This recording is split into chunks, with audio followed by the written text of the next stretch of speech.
really serious about this. Like, we're making this game totally awesome for new cover system, shooters, better enemy AI, like a lot of stuff. I think, heavy weapons, all kinds of new stuff we're going to show. One of the things we get like consistently from the show, people that we're seeing and playing it, they're blown away by the shooter, but also how the engine seems to progress. Like even tighter, super solid frame rates, like all the stuff that we want to accomplish is we've accomplished. The team's doing an amazing job. We have people in the office and at E3 that are just raving about it. They were a little skeptical, maybe some parts, one of either the narrative or the action, and they're finding like, holy crap! I mean, both parts are amazing. Like the game's super tight now. So.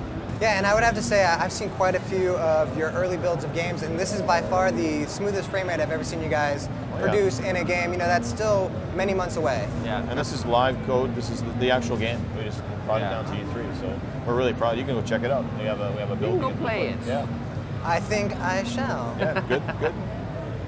And it's beautiful. And a lot of exploration too. I mean, the vistas and the panoramic scenes are pretty amazing.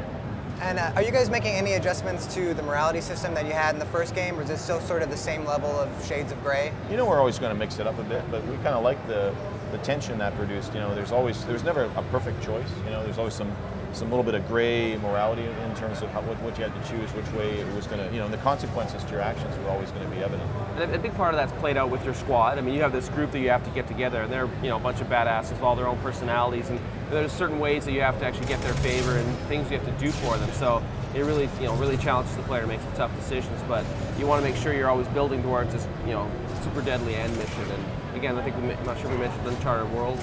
Well, yeah, the Uncharted Worlds. One of the points of feedback we got in the first game is it would be nice if they could be more integrated into the experience. And so what we've done is we made the Uncharted worlds a lot more handcrafted, exotic, interesting, a lot more cool stuff going on. And they're still going to be optional, but they're totally integrated into the main story arc. So I mentioned earlier that you're on a Suicide Squad mission, and the challenges that you're going to face as Commander Shepard can be made easier if you take the time to do some of these optional missions and really amp up the power of your team, your ship, and so on, and just kind of take it all to a higher level. So we're getting towards the end here, and you're going to see one of the big things that we're going to do is Billy's going to whip out one of the heavy weapons. I mean, there's going to be a guided missile that's going to come out in a moment here.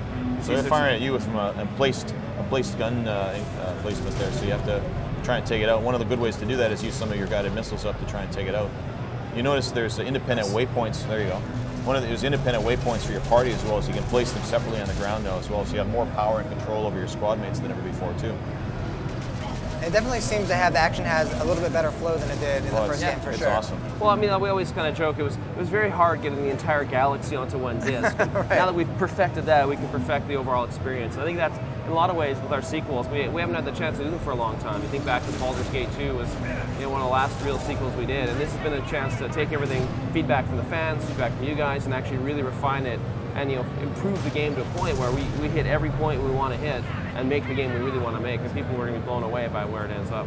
Yeah, we're basically we're not satisfied unless we make something that's always each game better than the last, and we can guarantee Mass Effect 2 is a much better game than the first game. No matter, even though the first game was a fantastic game, we're really proud of it. This one is so much better in every way.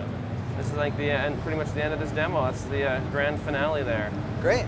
Well, thanks guys for stopping by to show off Mass Effect 2. And in fact, you can just sit in your seats, stay in your seats right there, because we're going to be right back with Dragon Age.